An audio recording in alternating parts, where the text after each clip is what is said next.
Bonjour et bienvenue sur le podcast New Woman Boss. Je suis Fatima et je vous invite chaque semaine à découvrir le portrait d'une femme entrepreneur.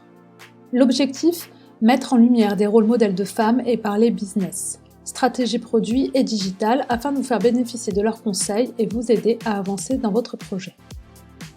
Et en plus de recevoir chaque semaine une invitée pour parler business, je vous invite à progresser, à apprendre avec une experte dans son domaine qui viendra sur plusieurs épisodes hors série apporter son expertise.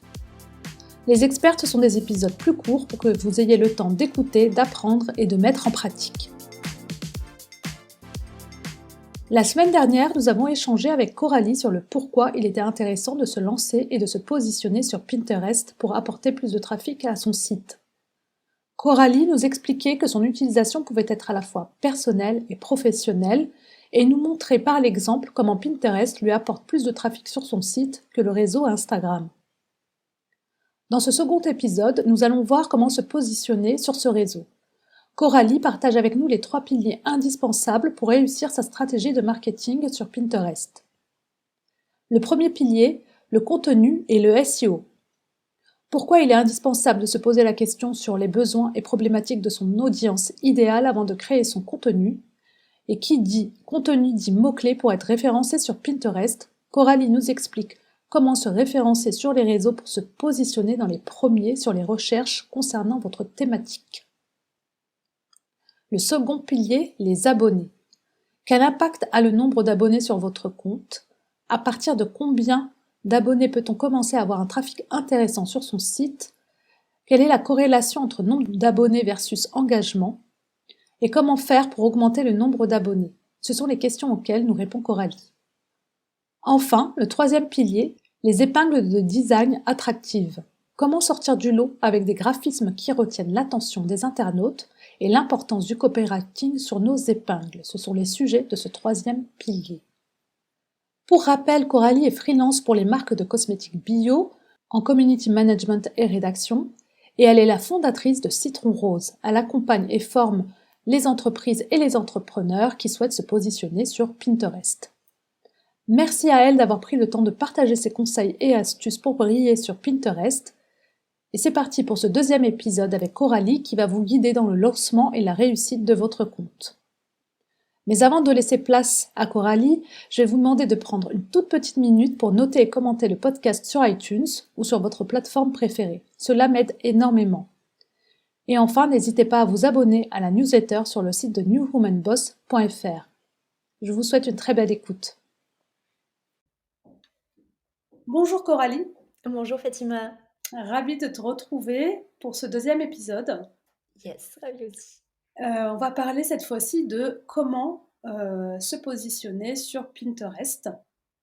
Je rappelle juste que dans le premier épisode, on a vu le pourquoi. C'était intéressant, peut-être même important de se mettre sur Pinterest. Et puis, on a vu que c'était pas dédié seulement à des grosses thématiques comme la mode, la beauté ou la cuisine, et qu'on pouvait mêler pro et perso, et que ça pouvait être très intéressant quand on est un blog de contenu ou même quand on a un podcast, et que c'était des thématiques qui étaient également très plébiscitées sur Pinterest.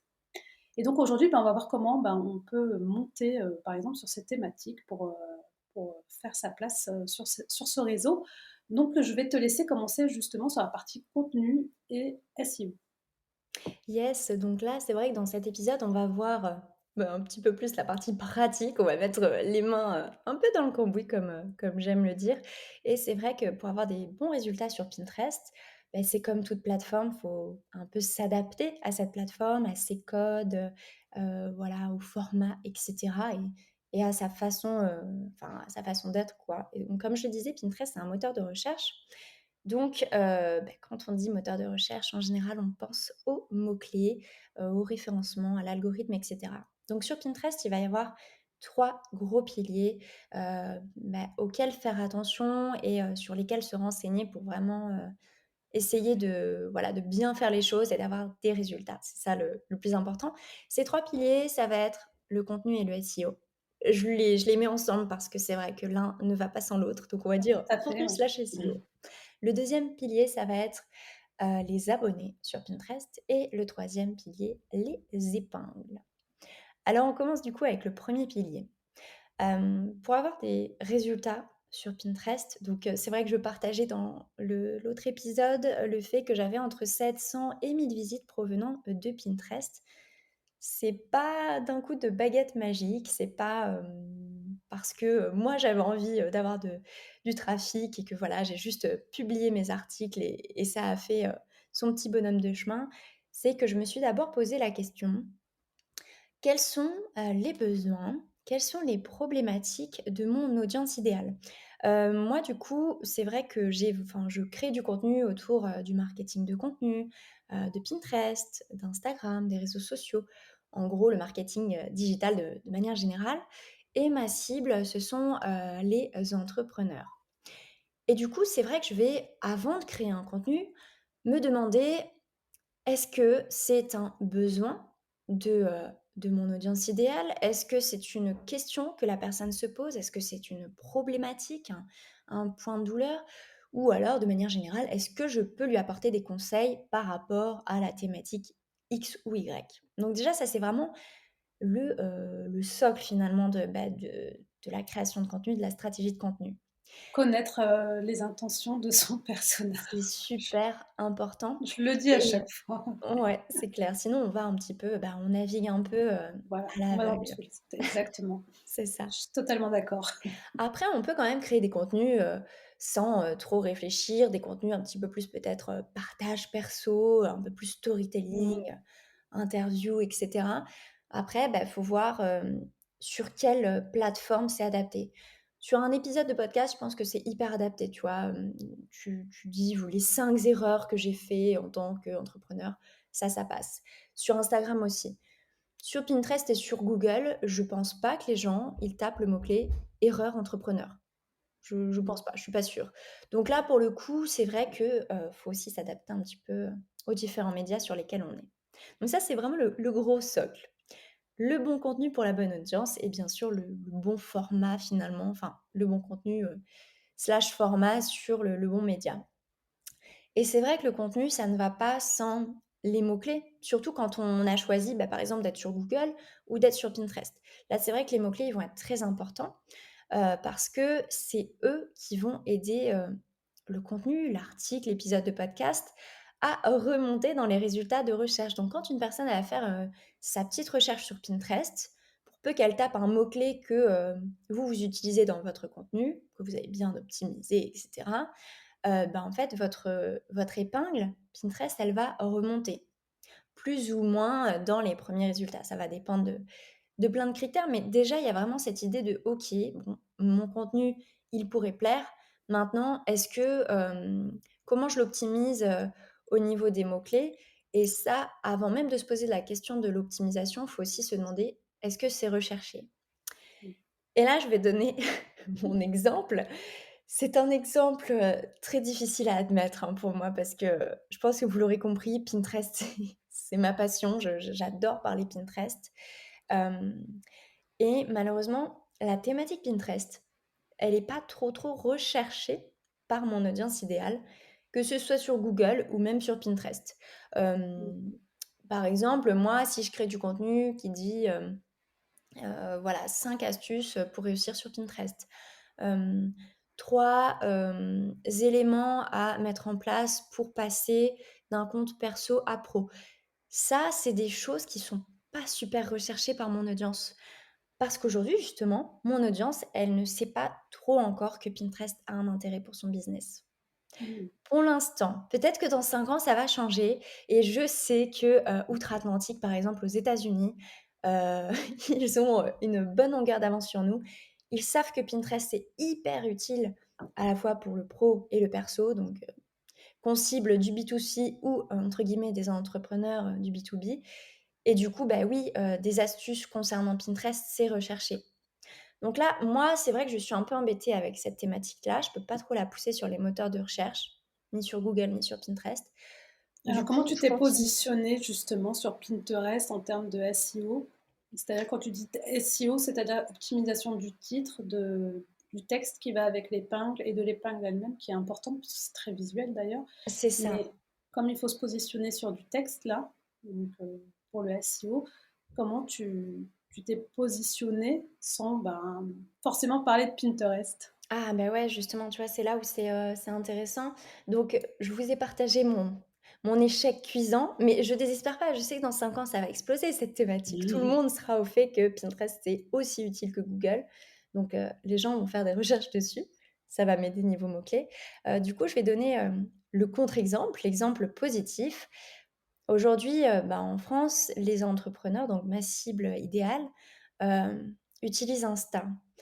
Et ont plein de problématiques par rapport à Insta. Par exemple, comment je fais, ma stratégie de hashtag? Où est-ce que je place mes hashtags? Comment je peux avoir plus d'abonnés sur Insta? Comment je peux créer du contenu sur Insta? Et cetera. Donc là, effectivement, ça, ce sont des mots-clés qui sont recherchés sur les moteurs de recherche, Google et Pinterest. Donc là, c'est bon, c'est validé. Je sais que je peux créer du contenu, en masse sur ces contenus-là.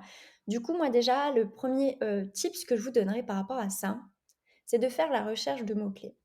Donc, là, je vais me mettre dans la thématique, sport.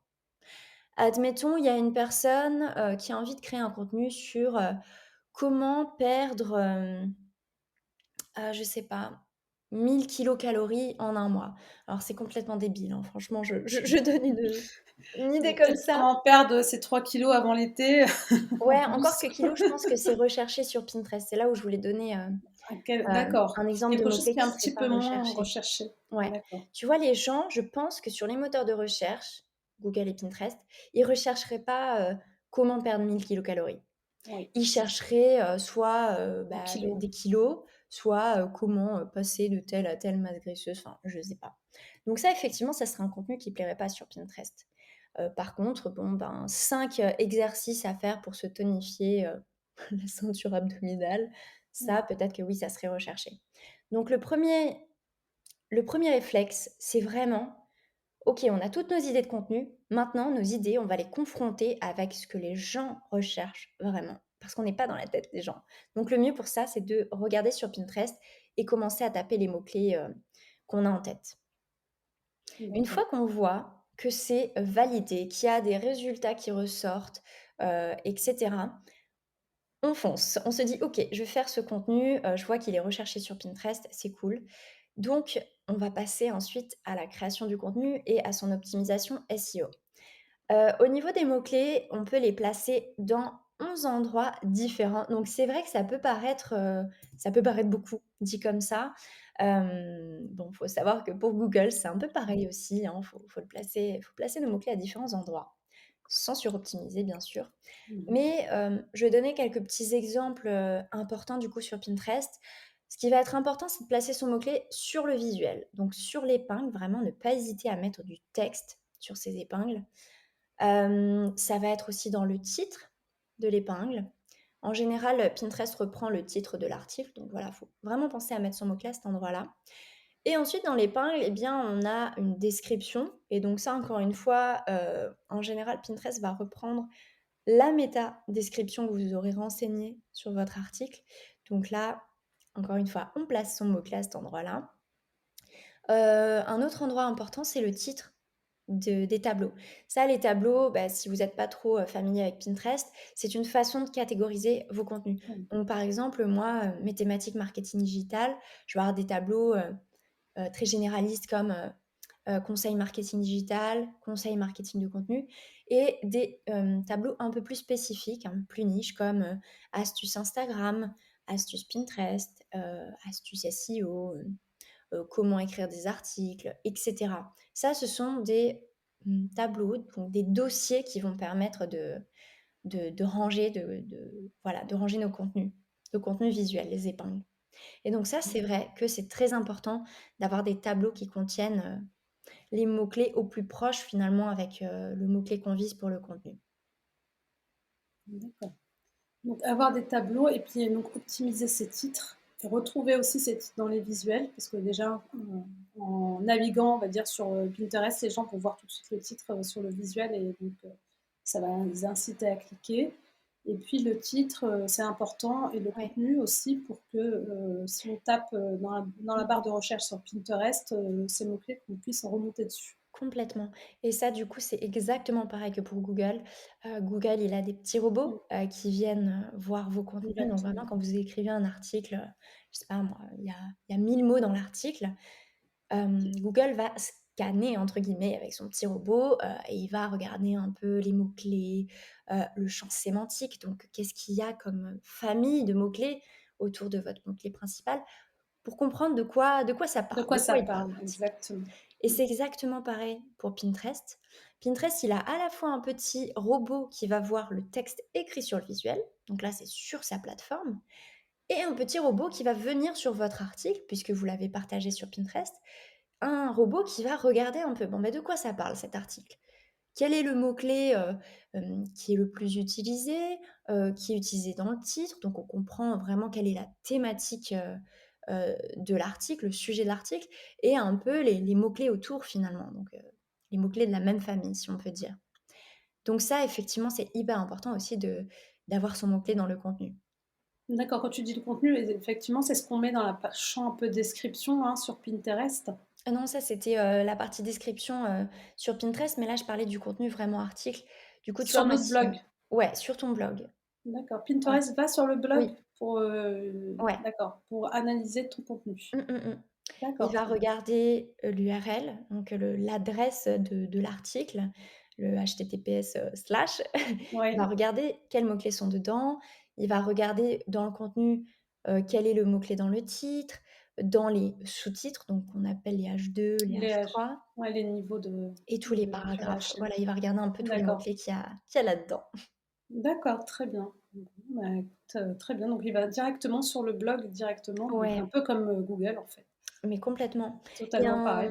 un autre endroit où c'est important de mettre son mot-clé et encore une fois, c'est pareil, pour Google, c'est qu'avant de charger, vos visuels, vos épingles Pinterest, par exemple, dans votre article, faites bien attention à les nommer Non mais oui. avec, les mots-clés que vous visez. Parce que ça aussi, du coup, vu que ça va être un visuel que vous allez partager sur Pinterest, bah, lui, il va avoir encore une fois un emplacement, du mot-clé, et ça va renforcer finalement, bah, tout le poids SEO, Mmh. qu'il y a autour de votre contenu. Totalement, ouais. Non, c'est très important de bien nommer son image derrière parce que ça remonte aussi sur Google Images, Mmh donc mh. c'est non négligeable. Ouais, et du coup, c'est vrai que c'est bien, c'est que ça fait entre guillemets un peu, «d'une pierre deux coups».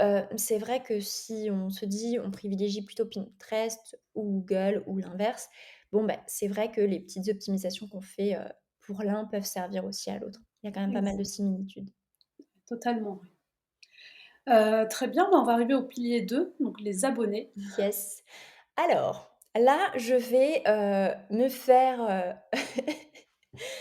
comment on dit? Houspiller par, mes collègues spécialistes Pinterest ou, les personnes qui parlent de la thématique Pinterest, comme quoi les abonnés ne sont pas importants sur Pinterest. Bon alors déjà, moi c'est vrai que ça fait, du coup je le disais dans l'autre, épisode, ça fait 7 ans que j'utilise Pinterest, et en 7 ans, j'ai pu gérer plus d'une quinzaine de comptes Pinterest et du coup, bah, j'ai pu, voir ce qui fonctionnait, ce qui ne fonctionnait pas et voir aussi un certain schéma, j'ai envie de dire et du coup, le schéma, c'est que tant que le compte n'avait pas suffisamment d'abonnés et bien, malheureusement, les résultats, ils étaient pas trop là ou alors ils étaient hyper timides et cetera.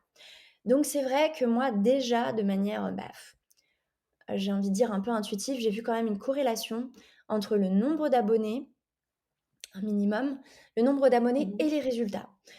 Donc comment, ça s'explique?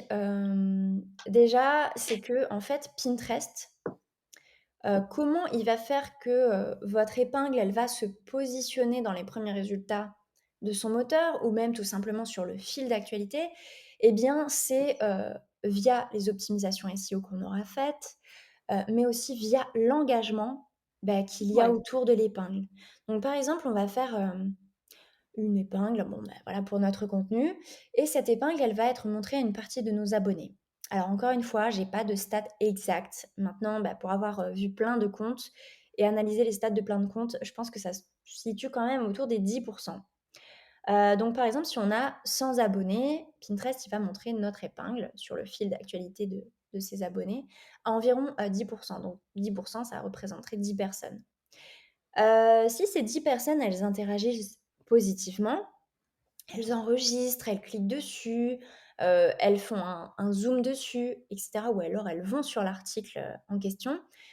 C'est positif, c'est qu'il y a de l'engagement, c'est que ça plaît donc Pinterest, il va le montrer cette épingle à davantage de personnes. Maintenant, c'est sûr qu'en termes de probabilité, en termes de statistiques, plus on montre quelque chose à une plus grosse audience, plus en général on a de chances, d'avoir des stats plus fines, d'avoir, en l'occurrence, plus d'engagement. Donc c'est sûr que si Pinterest, il montre notre épingle à 10 personnes versus à 100, les résultats, ils vont pas forcément être les mêmes. Donc moi, ce que j'ai remarqué, c'est que, c'est vrai que un compte qui commence à avoir 200, 300, 500 abonnés, là, il commence à avoir des résultats en termes de trafic. Donc quand je dis résultats, c'est, plusieurs centaines de visites, sur son site grâce à Pinterest et Oui, ça à 200 jusqu'à 500 abonnés déjà, ça commence à ramener du c'est ça. trafic, intéressant quoi sur son site. C'est ça. Donc c'est Très vrai bien. que si tu plafonnes à 50 abonnés, bon, c'est sûr que les résultats, ils vont peut-être pas être prometteurs. Mmh. Tu auras peut-être que, 5-6 visites sur ton site, donc c'est vrai que c'est un peu décevant. Là, quand tu es sur plusieurs centaines, d'abonnés, donc comme je disais 200-500 et plus, hein, c'est tout ce que je vous souhaite. Là, oui, on commence à avoir, des beaux résultats et on se dit: «C'est bon, ça commence à fonctionner». Il y a pas de stats, ni de déclaration officielle de Pinterest par rapport à ça, Mmh. mais il y a une étude qui a été faite par Tailwind, qui est une application pour programmer ses épingles Pinterest et il faut savoir que Tailwind, ils marchent main dans la main avec Pinterest, j'ai envie de dire, c'est un peu leur partenaire officiel, tu vois? Même si c'est pas dit clairement comme ça par Pinterest, mais ils font plein de masterclass ensemble. Dès qu'il y a des changements au niveau de l'interface ou de l'algorithme chez Pinterest, c'est répercuté tout de suite chez Tailwind. Vraiment, ils avancent quand même pas mal main dans la main. Et dernièrement, Tailwind a fait une étude par rapport à cette corrélation, abonnés versus Abonnés. résultats. Ils ont analysé 2 millions de comptes. Alors cette étude, je ne saurais pas vous dire de quel mois elle date, mais elle date de 2021 et effectivement, ils ont vu que dans cette étude, oui, il y avait une corrélation entre nombre d'abonnés versus engagement. Donc voilà, c'était vraiment histoire d'appuyer Mmh. là-dessus, sachant qu'effectivement, si vous vous intéressez un peu à Pinterest et que vous regardez des contenus sur Pinterest, vous allez voir plein de contenus qui disent: «Non, le nombre d'abonnés ne compte pas sur Pinterest» et ben moi, je mets les pieds dans C'est le ce que plat, tu dis. déjà avec mon Tout à fait. expérience, avec la quinzaine de comptes que j'ai gérés et puis, avec l'étude, qui a été faite sur Tailwind et Mmh. puis j'ai envie de vous dire, testez aussi, vous, pour vous faire votre propre idée. Mais Puis en même temps, effectivement s'il y a des abonnés, c'est que forcément, c'est que l'algorithme, s'il a mis en place le système d'abonnement, enfin d'abonnés, c'est que forcément, il doit avoir un résultat derrière, c'est pas pour rien, quoi. ouais, ouais, puis tu vois, si on doit faire le parallèle avec Google, Ouais. Google, l'autorité, enfin, je sais pas si on peut le classer dans l'autorité, mais plutôt la qualité, l'indicateur confiance d'un site, il va passer aussi par, le nombre de visites que reçoit ce site. Mmh. Là, sur Pinterest, c'est un petit peu la même chose. Pinterest, il voit que, le compte, il a, des abonnés de manière régulière, et cetera. Il va se dire: «Oh, d'accord, ça a l'air d'être un compte, qui est qualitatif». Exactement. Mmh. Ouais, Puisque cette qualité, en fait, elle vient des utilisateurs, eux-mêmes. totalement, oui. Bah, c'est aussi, oui, un peu aussi ce qu'on a sur Instagram, hein. Le nombre Ouais. d'abonnés, c'est complètement, ça montre aussi, un peu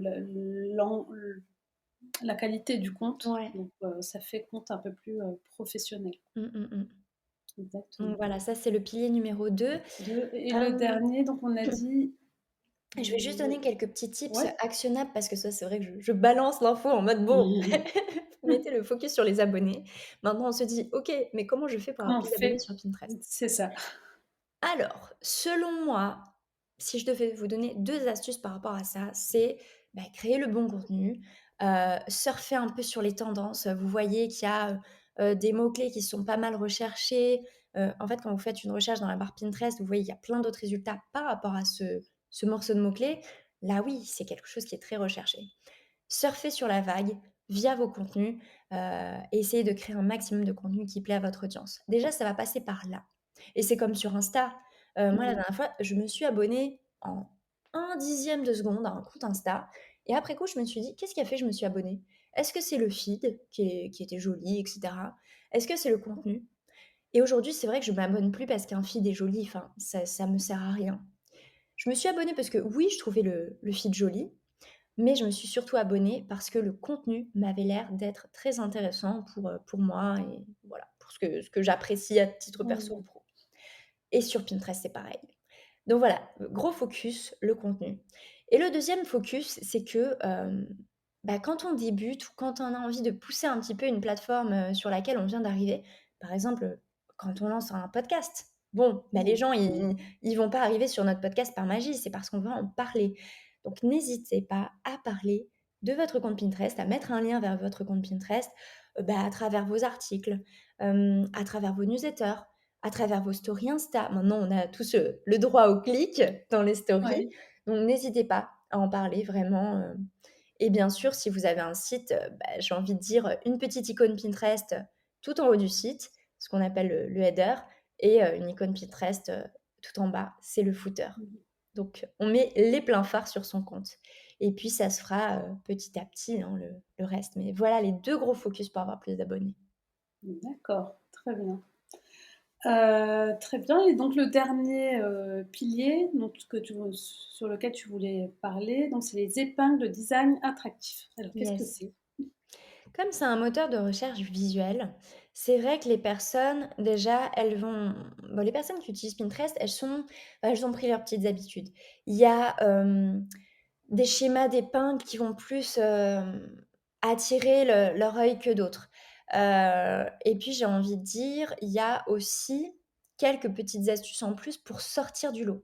C'est comme sur Insta, quand on scrolle notre feed, il y a plein de de contenus visuels et il y en a certains sur lesquels on s'arrête, parce que tout de suite ça a attiré notre attention et d'autres, malheureusement, on continue de scroller parce que ça nous a pas attrapé Mmh. visuellement et ça nous a pas attrapé l'attention. Donc là, vraiment sur Pinterest, il va falloir jouer sur ce côté attention. C'est important, hein, on n'est pas les seuls à créer du contenu, sinon c'est vrai que ça serait sympa, mais on n'est pas les seuls. Il y a des règles pour faire un bon visuel alors qui donne envie d'être cliqué? Ouais, alors déjà, il faut respecter le format préconisé par Pinterest. Sur Insta, on est sur un format 1080 par 1080. On peut même être sur un format un petit peu plus grand. Alors, j'ai plus les spécificités en tête, mais ce que je veux dire par là, c'est qu'effectivement, il y a des spécificités en termes de taille. Sur Pinterest, le format, c'est du 1000 par 1500, pixels et si vous avez pas envie de vous embêter, j'imagine que vous connaissez Canva. Oui. Et du coup, Canva, ce qui est très pratique, c'est qu'il est plutôt à la page sur les formats, que ce soit les formats Insta, les formats Story, Insta, les formats Pinterest, les épingles classiques, les épingles idées et du coup, il est à la page en termes de dimensions et du coup, si vous allez sur Canva et vous faites, créer un nouveau design, vous avez, plusieurs options. Si vous tapez Pinterest, il va vous sortir épingle idée ou épingle, normale et vous allez voir que justement il met les dimensions 1000 par 1500 et du coup, c'est vrai que si vous écoutez ce podcast dans 1, 2 ans, 3 ans et que ça change, heu, faites confiance à Canva, en général, ils sont vraiment à la page niveau dimension. Donc voilà, actuellement, les dimensions, c'est du 1000 par 1500. Déjà, ça, c'est vraiment la grosse base. Ensuite, moi, ce que je conseille, c'est de créer des épingles avec un fond visuel. Un fond visuel, donc c'est une photo, que ce soit une photo que vous avez prise ou une photo libre de droit. Donc c'est sûr que pour les thématiques, cuisine, les thématiques déco, les thématiques mode, beauté, ah oui, bah là, on a besoin du visuel pour comprendre de quoi ça parle. C'est clair. Mais c'est aussi le cas pour, des thématiques un peu plus, un peu moins, voilà, un peu moins visuelles. Par exemple, le marketing, les conseils Insta, oui, je pourrais très bien mettre juste un texte, un petit logo, Insta et c'est tout.